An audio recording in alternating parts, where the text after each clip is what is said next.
We have 14 out of 16 players ready for the season finals in Poland. Tonight, we will find the last 2 players. Who are they going to be? That's what we're here to find out. Joining me on the desk for one final time is, of course, Sam, also known as Bling, and Johan, also known as Todd. It's been a fantastic couple of days, and we're about to wrap it up, hopefully with a cherry on top, Sam. Hopefully with a cherry on top, and I think, in fact, we will have that because the Wunderwunsch, the man himself, TLO, is playing today, and I think everyone, including myself, is very excited about that. He was the name that you picked out a long time ago, as soon as we started. Are you on the TLO literal hype train on the way to Cologne? I would be if you guys weren't. Oh, okay, here we go, Johan, as always. No, it's definitely nice to see, I guess, a local here with a German player playing well from season to season, because we've seen, I mean, it's no new sight here. Seeing him here playing well and the crowd's really chanting his name, it's kind of starting to become, I guess, one of the things that we have happen every season, so we'll see if that continues. Hopefully it shall do. Let's take a quick look at the tournament structure for some of you who are just kind of tuning in for the very first time. It's a nice and simple format. We have 32 players spread across 8 groups. 4 groups were completed in our ESL studios in Burbank, California, and 4 groups traveled here to Cologne, Germany. And we've already done E, F, and G. Tonight is H. And of course, the players that are the best, the top 16, will move through to play at the season finals. Again, 4 groups, double elimination, best of 3s, until we get the 8 very best players who will fight for the chance to be a champion of the Premier League. Which one will it be? We'll have to find out. But of course, not only is a trophy on the line, there's a lot of points. We mentioned it over the last couple of days. I have to tell you again because there is a lot of money up for grabs. $217,000 each season. Ching! $217,000 per season. We have 3 seasons a year. And of course, the whopping $250,000 will be played at the global finals as well. But it's not just about the money and the bling and the style. It's also about the backbone of the World Championship Series. It's the point system, where we have 4 players coming in today. One of them has an actual shot to play at the global finals, and that is TLO. And what he needs to do is to win the season. Will he do that? We'll find out. And of course, Shigua, viOLet, and Mana are the other 3 players. Hero, the #1 in the world right now, and rightfully so, I think a lot of people would say. He's performed really well in every tournament. He's played in still. It's SSL, I think, in the semifinals against Rain, so to be continued. Maybe he's going to score even more points, double the second player's points. He's got so many points, man, especially if you compare it to a lot of the Europeans. There's so many. Let's take a look at the round of 32 groups. As mentioned already, we've completed 7 out of 8, which leaves us with just the lonely Group H ready to rock and roll, and that's where TLO, viOLet, Shigua, and Mana come into play. But overall, the 14 players that we've got going to the season finals, Sam, are absolutely splendid. It's a lovely bunch. Yeah, they are, and we've got all the favourites, but we've had a few upsets, and probably the biggest upset so far, the man who plays with a wireless keyboard, not even a mouse man, Hitman, yesterday actually qualifying. He does exist, and he did qualify, and yeah, it's exciting to see new players come through and old ones. Yeah, tonight's going to be an important night for every single player that plays in Group H. We could have 1 Polish player play at the Polish event. We could have a 2nd German, equaling France as the 2nd highest nation being represented. And of course, 2 Asian players looking to make their mark again on the WCS. This is Group H.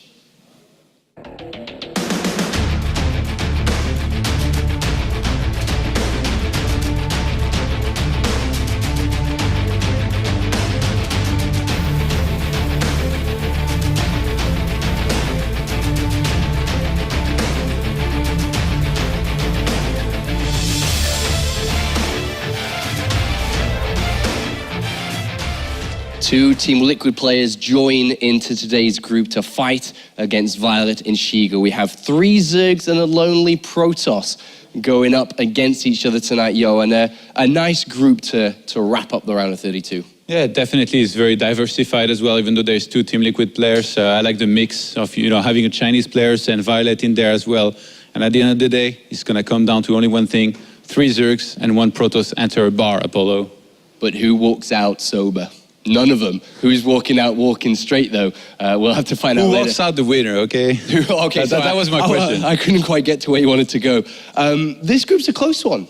It is, and in my opinion, it's probably the closest out of the 4 that we've had this weekend. And like we said, a Team Liquid kill is going to happen. That's one thing to note as well, because Team Liquid players are very close. They practice a lot together. But the fact that they're in a group together and Man is solely going to have to prepare for his Zerg matchup, did TLO help him practice or did he not?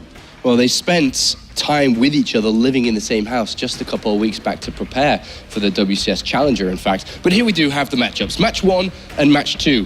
We have Shigua going up against Mana a little bit later on, but our first match of the evening, Dr. Dario looking keen and mean in that picture. Likewise is viOLet, who is going to be taking him on a wonderful starting matchup here between these two players. And you know, what are we thinking about when we look at this starting match here, Sam? I think that Dario's probably very happy with the starting matchup. He's said in the past how confident he is in ZvZ, and the fact that he's in a group with 3 Zergs and his opening match is against an Zerg opponent, he's got to be feeling good. TLO's been killing it recently, Todd. I mean, he comes into Season 3 here today with 2 top 8s to his name. A fantastic result and a fantastic year so far in the WCS. Yeah, I think he's really been on form this season, and the fact that not only he's very good against Zerg in general, I feel like there's only one Zerg he might be a little bit afraid of if he had to meet him in this tournament, and that's probably Hydra. So now, having to play against Shigua, having to play against viOLet, I'm pretty sure TLO is going into it really confident, probably even if he had to play Mana as well. And I'm pretty sure that makes him a clear favorite, quite possibly here to advance in first place. A cheeky wink to the camera and a rub of that magic beard of his. Hopefully it gives him a couple of powers to be able to take down his opponent tonight, because his opponent is a devilish player. viOLet's been around for a long time, but as devilish as he has been in the past, especially around 2012 and 2013, viOLet has struggled recently. He's bombed out in both seasons so far in the round of 32. He's here today in high spirits. And how well is he going to do? How well is he going to perform? It's a tricky one, because a lot of people have been saying to me that he's kind of not been practicing as much as what would be ideal for this this group. Obviously, he's not going to not practice at all, but apparently he's kind of been taking that Stardust-esque approach and being a bit chilled about it. Well, Stardust, who lost in Challenger, retired from the game. I don't want to go too close to what Stardust has been up to. I feel like viOLet, there is a good chance he might try and prove that he's really coming back here on top form. Actually, at the end of last season, the finals, they were in Toronto, and there was another tournament taking place there, the Battlegrounds Archon mode tournament, and he was there playing with Massa, and they ended up winning the whole thing. And going into the tournament, I remember talking with him, and you could really tell, you know, from the look that he had, that he really wanted to be playing in WCS as well. But last season, it wasn't the case. Now, finally he gets his chance, and I think he realizes how important here this tournament is for him, and he's going to be playing his very best. Usually players that missed an opportunity like this, they come back the next time around with a lot of motivation with their game. Yeah, and this is the biggest last thing really of the 2015 circuit. Let's take a look at the map order for these first 3 maps. Hopefully, if we do get to game number 3 between these two players, it's going to be a Zerg versus Zerg, so there's obviously not too much to talk about. But when you look at these, Sam, what do you see? I see that the randomness is not going to be there, like we keep saying over the weekend. It seems like most Zerg players these days do want to eliminate those 4-player maps, and rightly so. I feel like TLO probably wants to play a straight-up game and prove why he's so confident in this matchup. And viOLet, I'm sure he wants to go toe-to-toe with him as well. And that leads us into our first map here, Jon, which is going to be Terraform. Is there anything specific, viewers at home, myself, this newbie host, no longer a good commentator guy who retired from doing that, actually needs to look out for? Wow, that was great, Apollo. I think... What should I be looking out for, mate? We've seen players try some small moves here and there, but I feel like between these two, there is probably a good chance they're just going to want to try and play it fairly standard and go into the later, or at least mid-game, where you go into roaches and then you try to make a difference from there. I don't picture these two guys as like Zergling, Baneling, or even mass speedling all in. Like, we have to wait for Shigua to come into play for this later on. I have seen viOLet in the past do a few early pool builds, and it might be a little bit predictable for him on some maps. I think if he is going to do it, it's probably going to be right at the start of the series, but I think TLO is going to be kind of playing out the series in a bit more conservative approach, I guess, and we'll just see how it goes from there after that first game. So I don't see him taking too many risks, first of all, but viOLet, I definitely could see that happening. All right, thank you very much, gentlemen. It's time to head for the commentary team for this one to see who's going to open up the night with a win. It's Claris and Pig. One of the longest standing veterans here in WCS in TLO goes up against one of the oldest players that we actually have here in WCS in Shigwa, who, let's be honest, is no stranger here to the Premier League himself. Oh, viOLet actually is... Oh, sorry, right. viOLet. I keep doing that. It's cool. Of course, viOLet's been around a long time as well, and he was one of the biggest champions in 2012, winning multiple events, coming through. I think he had something like 9 or 10 top 8 finishes, like so many second places, first places. He has won so many championships back in the day, but he has had a slower start to this year, and he's got kind of that weight on his shoulders. So let's get into game number 1 here. Will be Terraform between TLO and viOLet, of course, as we've had a few days worth of StarCraft here, and this is the final one here for the round of 32. As we have spawning up to the top left-hand corner, it will be our Blue Zerg representing Team Liquid. It is TLO. The German fan favorite, always coming here looking so focused. He has been doing so well this year. Already 2 top 8 finishes. He wants to go far this season. And down to the bottom right-hand corner, we have our Red Zerg representing Team NV. It is viOLet. Not the greatest start to the year, but always a contender, always a player who plays the game by his own understanding. It's one of the things that always impressed me about viOLet. You know, sometimes people get this image of these Korean players and they're only so good because they're playing in their team houses, you know, with their coaches. But viOLet's a guy who never really excelled in that environment. He's always been a kind of lone wolf player. Loves practicing on his own, just on ladder and with his practice partners and figuring out the game his own way. Yeah, and he certainly did for a very, very long time. Back when he was over, I think, is he still in America? I can't quite recall. Yeah, I believe so. Yeah, okay. So, but you're right. Not exactly the best start to 2015. Hasn't had it prolonged throughout this year. Of course, people expect viOLet to, after his previous years of StarCraft, expect him to hit the highest of highs and trying to get himself further on. But going up against TLO is going to be difficult, who is a Zerg cannibal at the moment. Oh, yeah. TLO Zerg vs. Zerg has been on point. Interestingly enough, we did hear Bling on the desk there talking about, hey, this is Terraform. This is the map where if there's going to be some earlier pool aggression, it's going to come out here. But neither player opting for that, both going for a hatchery first. So both players, even though they know there's that threat, they're saying, I'm comfortable going for the economic play. I don't think I need to worry about anything. Of course, TLO does drop quite a fast spawning pool, just being a little bit safer than viOLet, while viOLet's delaying his a little bit longer, getting a slight bit more economy. All right, so pulls down. We have the gas on the way, as you were mentioning here, for TLO. So he's going to be able to have his speed out a little bit earlier than viOLet if he wants to. Some of the Liquid Zergs have actually been skipping speed entirely, even after getting the gas first, which has been a little bit crazy, to say the least. But yeah, it's kind of this meta move at the moment in Zerg vs. Zerg, isn't it? Where even a lot of players who traditionally were really aggressive, often, even if they get the gas, they're just like, yeah, I showed you the gas, cancel Ling speed, drop a Roach Horn in the echo chamber at the front. A lot of players, and viOLet and TLO are both players that have been playing well into that meta. These players who love to get to that Roach stage. So I am anticipating that, especially as we see their viOLet hasn't dropped down any gas yet. It looks like he just wants to play straight up gasless. And of course, TLO is going to be coming in with his Overlord, and he's going to verify that in the next couple of seconds. Yeah, gasless can be a tricky tightrope to walk sometimes in Zerg vs. Zerg. Got to make sure that your defense at the front, your natural, is on lockdown, be it building walls later on with buildings and making sure that your queens are in the right place. Absolutely, and TLO, you know, he does have the Ling speed already starting, so he's got a lot more freedom here in terms of he has flexibility in his play. He's the one who can choose to be aggressive with that Zergling speed, but he's invested a little bit of economy into it, so he has to make use of the threat of that Zergling speed, whether to get up a faster expansion or to attack into viOLet. Meanwhile, viOLet's coming across with these 4 Lings. He wants to get inside the main, and he wants to see what TLO is doing behind this. Yeah, and it's quite a commitment actually sending 4 Lings towards that. He's actually going to go straight to the drone line and see if he can get something done there. At least one drone should die. Wow, that's actually a really nice pickup. viOLet starting out with a very fast aggression here, and that makes it quite worthwhile. Picking up the drone, wasting a bit of mining time, and he's going to come through the main and see, hey, there's no Baneling nest down. There's nothing like that.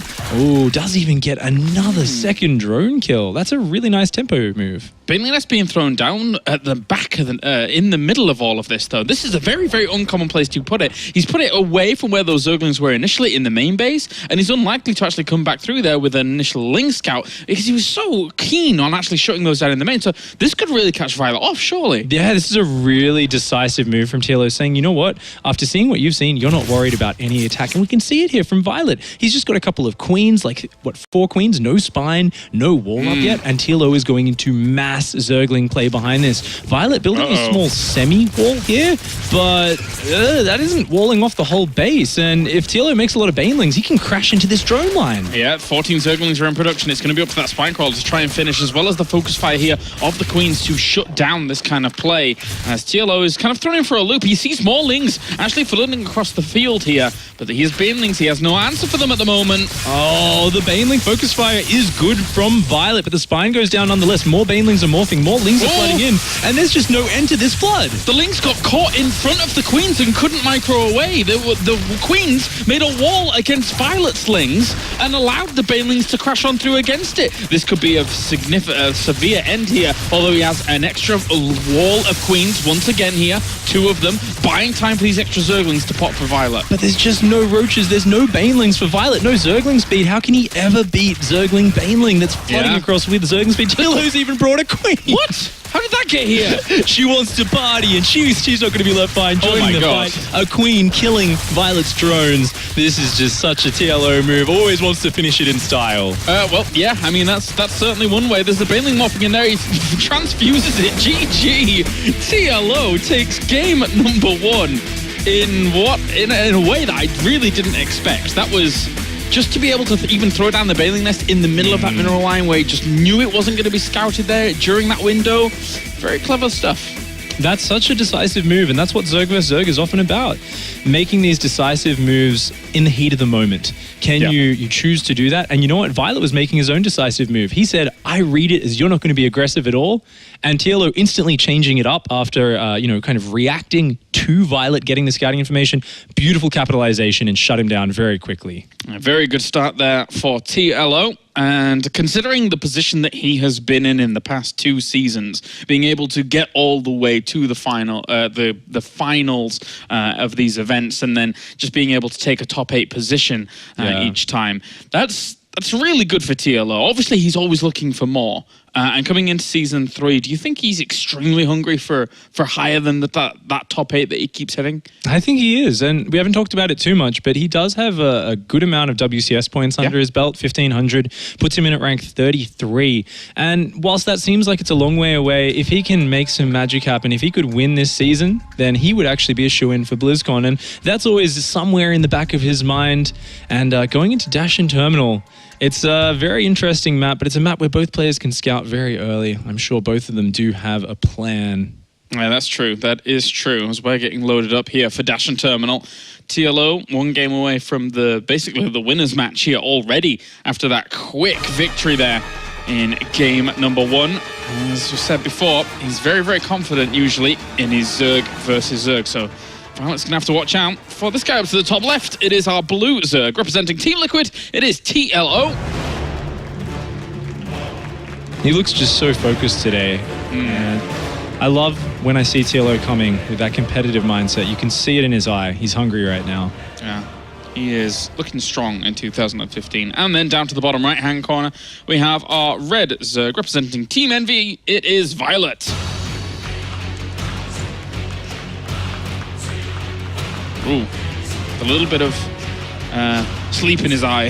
He needs to book up his ideas if he's got hopes of advancing here, because let's be honest, the past couple of groups that he's had in WCS in Season 1 and Season 2 have definitely not gone viOLet's way. He has not lived up to some of people's expectations out of there, and Season 3 would be a great opportunity for him to rise up once again and try and prove himself. Absolutely. I mean, if you look at viOLet's career, we talked about it a little bit before, but he was so fantastic in 2012, but in 2013 he had a lot of issues. Of course, that was when WCS began its current, or similar to current format, but he had visa issues. He had to forfeit multiple times from the most important league he was playing in. He was just plagued by all these troubles, not being able to compete while he was in his prime, and it was a really hard moment for him. But he did come back last year, 2014, and he made some really good moves. He made several top 8s, made it to a top 8 in WCS America. But this year, not being able to do the same, not being able to make it past the round of 32 once in WCS and not really traveling to many other tournaments, not being able to qualify for any IEMs or anything like that. I mean, the groups in the current WCS system are extremely competitive now. We're seeing a lot of competitive groups. I mean, if you look at this group as a whole and think about where TLO and Mana have been in WCS when they were back in Europe, when it was the Europe iteration, Shigua as well has been in Premier, I think 5 or 6 times almost now. The only time Shigua hasn't been in Premier was actually last season for the most part. Yeah, I think Tudming knocked him out, I believe. Yeah. And even then he was still close. It was 3-2. So a very, very competitive atmosphere that we have here in WCS at the moment. It really is a veteran group today, isn't it? Yeah. A lot of players with a lot of experience. Of course, here on Dash and Terminal, we are seeing, once again, a very similar layout of builds. viOLet has opened up with the gasless opening. TLO opening up with the gas. Both players opening up with the hatchery first. So both players not playing overly safe here. They both feel very comfortable against the threat of any aggression, or perhaps they're just ruling out that option. But viOLet seems very set on playing a sort of gasless style in the initial stage, but we see now the gas going down. And this is sort of what we often refer to as like a snoot build. It's not usually for Zergling speed. Normally this is for a fast lair, Roach Warren Evolution Chamber, and it's a very efficient way to go into that setup. But because of the way the Overlords are positioned, I believe TLO's already spotted that gas timing, and he has. All right, well, yep, he got in that Overlord and was able to kind of sniff that out very, very nicely. And on the other side here for TLO with his Zergling speed on the way, and Baneling Nest in the main base, no less. So this Overlord's got some work to do here for viOLet. That needs to get in there and get confirmation. Oh, yeah. It can be sometimes difficult. If we look, TLO's being really aware of where those Overlords are, and he's trying to move his Queens down to hedge them back, because he knows if these Overlords spot the Zerglings, that's going to be really powerful. But there's still this Overlord just below TLO's ramp, and it has vision of about half of that. TLO is starting Zergling production. Looks like he wants to do a big attack here, and if viOLet's Overlord sees those Zlings, then that could be massive, but it looks like they're just skimming the vision. I'm not sure if viOLet's noticing that. Squeaking by. He's got drones in production, spine crawlers going down, more and more Lings are in production. He's moving it towards the ramp now, so you will be able to see a few more of these Lings as they rally between this location, and now he sees a big, big swell here. So it's got to be defense time. He's getting down a wall this time. That's what he didn't have last game. He's going to have a nice thick wall, a Queen plugging the gap, and he does have a creep tumor on the back door, so he is dropping an evolution chamber there as well. Exactly. Making sure that this is on lockdown as well is so important on a map like this. We've spoken about it before. Very, very different map compared to most. He's already going to work on this Roach Warren, though. Needs to continue to make that wall, and he does have another building behind it. Nice cancel from viOLet to save the money, but without a Roach Warren, keep in mind he can't build any effective units. Queens, spines are the only thing that are going to be effective. Slow Zerglings do nothing, and TLO is going all in. It is non-stop Lingbane production, and he is saying, you know what, yeah, you can hold me off for a while, but if you don't have roaches on the way, then you've got no follow-up. If I can bust through at any point, then I will destroy you. Oh, he's looking to bring down that Queen, and then once that's down, the Banelings can flood in and do big, big AoE damage to all of this location, allowing the Lings to flood on forwards. There's really not much here for viOLet at all. He's got a few Lings trickling out here, but already the drones have to be pulled off the line here to deal with this, and all of those drones get absolutely destroyed by that one Baneling with the Lings flooding through.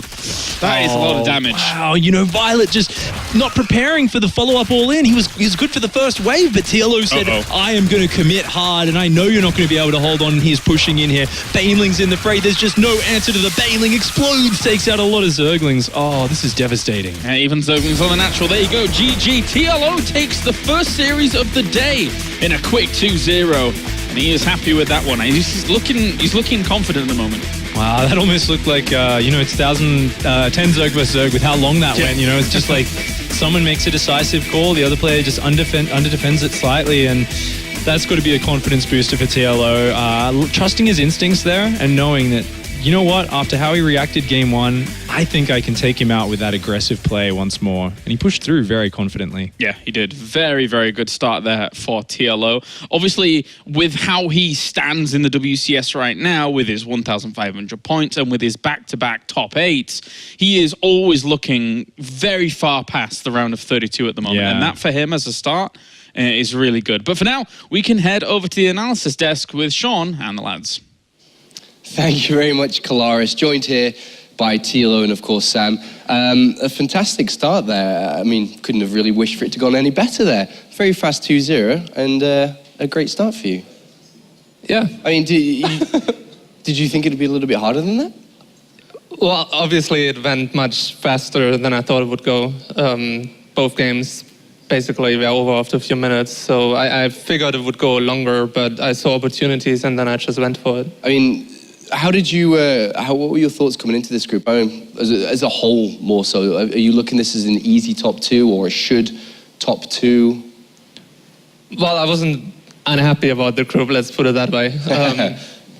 I mean, it's never for sure, but just on paper, it's a good group for me. 2 Zerg players. Mana, I would say, by far the biggest threat, because my CVC is the strongest. So not being in a team with a teammate in a group is never nice, but when 2 people can come out, it's okay. How is your form recently? Because I know you've been traveling a lot. It's like France and Spain and over to... Did you go to America recently, maybe? No, but to Finland and the Netherlands. Yeah. So how is your condition right now? Well, I think it could be better. I'm not too happy with my play myself, but I've come to the point where sometimes it doesn't matter how my form in training is, but at tournaments I perform above my form at home. So I'm not too worried about that anymore. As soon as I'm at the table at a tournament, I just try to play and forget about, having lost to people on ladder that I really think I shouldn't and stuff like that. You got some questions for the Wunderwunsch? Yeah, I've got a little one. In map number 2 there, you committed quite a lot to your aggression, and initially he was able to kind of defend it for, I guess, enough time to get out maybe some units for himself, but he didn't choose to do that at all. He just droned and droned and droned. Was that a surprise to you, or did you feel like you had to keep going there, or talk me through that? Because it looked a bit scary at some point for me, but obviously I'm not in your position. I didn't have your thought process. Game 2? Yeah. Well, the problem is, even if he could have made more spines, but you don't really want to make links because they are so ineffective when you have bane links. So I understand his mindset. I've been in many times myself. Like, I rather keep making drones, because then if I lose a lot of drones, I'm still ahead. I'm okay to go into the roach transition. But I feel like on Dash and Terminal, you need to invest so much into the wall in because of that backdoor you have. And I think the main mistake was having the roach warren in the wall. Because if you can snipe the Roach Warren, which gains hit points much slower than an Evo chamber, so you don't need to sacrifice as many links, the Ling Baneling player is in a really good spot, because all the units the other player can make are very ineffective. It's links and mostly spines, and your Banelings are in a great spot to deal with that. But I guess he could have been a little bit more defensive and not drone as hard. But the problem is he never knows. He didn't have vision on my maneuver patches, and if I just drone really hard behind it and get a fast third, it's not that great for the Roach player either. So would you say you was kind of relieved to see his Roach Warren in the initial wall-off? Yeah, when you see that, it's great. Especially, it was still pretty low hit points, so just click on it. It's one of the most important things in those scenarios. Click on the building, see what is a Roach Warren, kill the Roach Warren, relax a little bit, get Banelings out, and then bust later. Yeah. Advice from the doctor himself. I have to ask you before we head out of this, how was the train ride over, mate? Yeah, it was great. Yeah, I know you like him. You have your Wi-Fi on the train, look at some replays and study your opponent on the way, or did you read a book? How was it? No, I was just listening to an audio podcast about history. So what was it? Oh, basically Swarm Host was Swarm Host, World War I, trench warfare. Yeah, prepare you mentally for the games today. When did you arrive? Last night? Yeah, last night. Just arrived at like 9 p.m. in Cologne and then just took it easy. All right, well, best of luck in your next game as you fight for a position at the season finals once again.